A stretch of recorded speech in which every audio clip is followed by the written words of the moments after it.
ফের রাজ্যে বেআইনি বাজি কারখানার হদিশ। আর এবার দক্ষিণ চব্বিশ পরগনার পিয়ালিতে বেআইনি বাজি কারখানার হদিশ এবং সেই বাজি কারখানায় ল্যাবরেটরিরও হদিশ মিলেছে। ঘটনাস্থল থেকে উদ্ধার করা হয়েছে বিভিন্ন রাসায়নিক ও প্রচুর পরিমাণ বারুদ।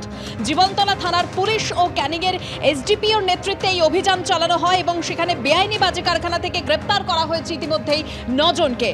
ফের রাজ্যে বেআইনি বাজি কারখানার হদিশ। এবার দক্ষিণ চব্বিশ পরগনার পিয়ালিতে বেআইনি বাজি কারখানায় ল্যাবরেটরির হদিশ মিলেছে। ঠিক সেই বেআইনি বাজি কারখানার ছবি আপনাদের সামনে রেখেছি। দক্ষিণ চব্বিশ পরগনার পিয়ালিতে বেআইনি বাজি কারখানার হদিশ মিলেছে এবং সেই বাজি কারখানায় ল্যাবরেটরিরও হদিশ মিলেছে। জীবনতলা থানার পুলিশ ও ক্যানিংয়ের এসডিপিওর নেতৃত্বে এই অভিযান চালানো হয় এবং তারপরেই বেআইনি বাজি কারখানার হদিশ পাওয়া যায় দক্ষিণ চব্বিশ পরগনার পিয়ালিতে।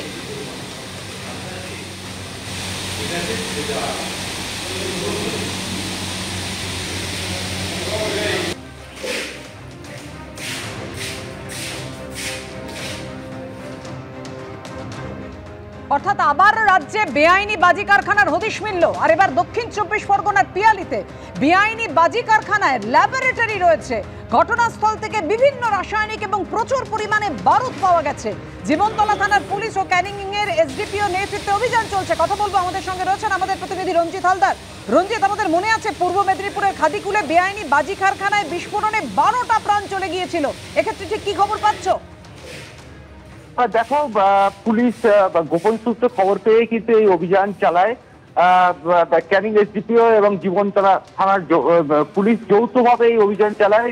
ছবিতে যেটা দেখতে পাওয়া যাচ্ছে, পিয়ালি এলাকার একটা ফাঁকা মাঠ, সেখানে কিন্তু রীতিমতো একটা বিশাল বড় কারখানা তৈরি করা হয়েছে। সেখানেই কিন্তু এই বাজি তৈরি করা হচ্ছিল।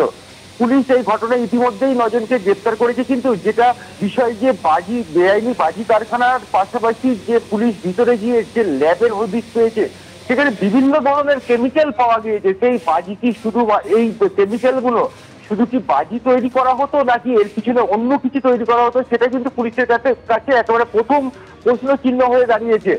ক্যানিং এসডিপিও তিনি ঘটনাস্থলে গিয়েছেন। তিনি যেটা জানিয়েছেন, যে সমস্ত কেমিক্যাল ব্যবহার কেমিক্যাল প্লাস রাসায়নিক যে সমস্ত জিনিসপত্র এইখান থেকে উদ্ধার হয়েছে, সেগুলো পরীক্ষা নিরীক্ষার জন্য পাঠানো হবে। শুধুমাত্র বাজি কি এখানে তৈরি করা হতো নাকি এর পিছনে অন্য কোনো রহস্য আছে, সেই সমস্ত বিষয়েও খতিয়ে দেখা হচ্ছে। ক্যানিং এসডিপিও এবং জীবনতলা থানা পুলিশের পক্ষ থেকে ইতিমধ্যে এই ঘটনায় 9 জনকে গ্রেপ্তার করা হয়েছে। তাদেরকে জিজ্ঞাসাবাদ করা হচ্ছে। পুলিশ যেটা মনে করছে যে 5 থেকে 7 দিন আগেই কিন্তু এই কারখানা শুরু করেছে, এমনটাই কিন্তু পুলিশ আমাদেরকে জানিয়েছেন। তবে এই 9 জনকে জিজ্ঞাসাবাদ করে জানার চেষ্টা করছে শুধুমাত্র কি বাজি না এর পিছনে আড়ালে আরো কিছু তৈরি করা হতো, সেই সমস্ত বিষয় কিন্তু খতিয়ে দেখা হচ্ছে।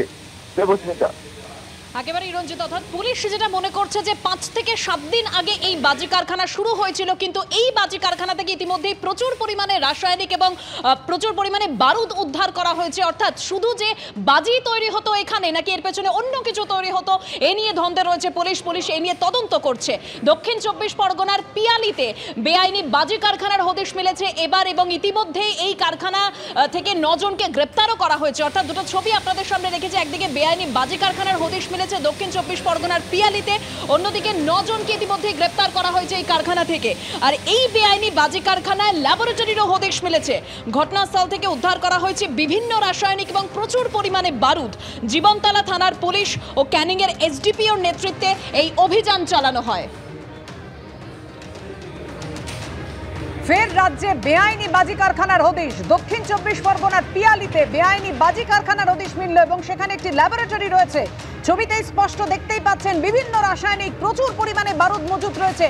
অর্থাৎ এই বাজি কারখানার যে হদিশ পাওয়া গেল, এখানে যদি কোনো কারণে বিস্ফোরণ হতো কি ভয়াবহ হতে পারতো সেটা ছবিতেই স্পষ্ট, কারণ প্রচুর পরিমাণে রাসায়নিক এবং বারুদ মজুত রয়েছে। এই উদ্বেগটা এই কারণেই একাধিক প্রশ্ন তুলে দিচ্ছে, কারণ মুখ্যমন্ত্রী নির্দেশ দিয়েছিলেন এগরার খাদিকুল গ্রামে বিস্ফোরণের পর যে একেবারে বেআইনি বাজির কারবার বন্ধ করা হবে, গ্রিন বাজির ক্লাস্টার তৈরি হবে। কিন্তু কোথায় কি?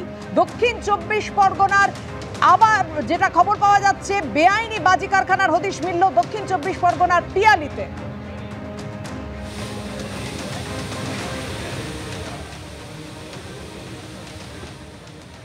আমাদের সঙ্গে এই মুহূর্তে টেলিফোন লাইনে রয়েছেন রাজ্য পুলিশের প্রাক্তন ডিজি পঙ্কজ দত্ত।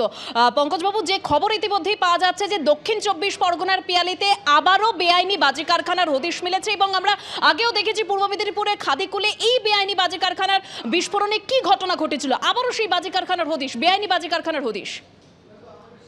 দেখুন, বাজি কারখানা নিয়ে সরকারের যে নির্দেশনামা কতগুলো চালু হয়েছিল, সেই পূর্ব মেদিনীপুরে আপনার বেশ কতগুলো বাজি কারখানা বিস্ফোরণের পরে তার কিছুই কিন্তু ইমপ্লিমেন্টেড হয়নি। কারণ এই যে নিষিদ্ধ বাজি কারখানা যেটা বলছেন, যে আপনি বজবজ বলুন, পিয়ালি বলুন, যেখানেই বলুন, জীবনতলা বলুন, এইসব জায়গায় থাকবে না। একটা হাব হবে, একটা নির্দিষ্ট জায়গাতে হবে, সেখানে কি ধরনের বাজি মানে তৈরি করা যাবে তার গাইডলাইন থাকবে। কতগুলো একটা জায়গাতেই সেটা হবে এবং তাদের প্রত্যেকের লাইসেন্স থাকবে। বেআইনি লাইসেন্সের কোনো গল্পই নেই। লাইসেন্স হোল্ডার ছাড়া কেউ বাজি কারখানা করতে পারবে না। তো সেই যে গভর্নমেন্টের যে যতগুলো বিধিনিষেধ এবং চেতাবনী ছিল, সেইগুলো না মেনে, আর 3 মাসও বাকি নেই পুজোর, সেই আপনার যদি অবৈধ বাজি কারখানার জন্য যে কাজটা হচ্ছে, সেটা তো একটা সাংঘাতিক ব্যাপার। এবং সেটা পুলিশ যে উদ্ধার করেছে, সেটা আমি বলবো ভালোই বলবো পুলিশকে, যে এই বেআইনি বাজি কারখানাকে অনেক আগে থেকেই যে রাসায়নিক তারপর বারুদগুলো রিকভারি করতে পেরেছে, জাস্ট এ গুড সাইন। এইটা যত তাড়াতাড়ি বন্ধ করা যায় ততই কিন্তু মানুষের পক্ষে মঙ্গল। অনেকগুলো মানে জীবন হানির সম্ভাবনা রোধ করা গেল এবং পুলিশ যেহেতু সতর্ক আছে মহাপুজোর আগে, সেটা এক ধরনের স্বস্তি বলেই আমি মনে করি। অনেক ধন্যবাদ। আমরা কথা বলছিলাম রাজ্য পুলিশের প্রাক্তন আইজি পঙ্কজ দত্তর সঙ্গে।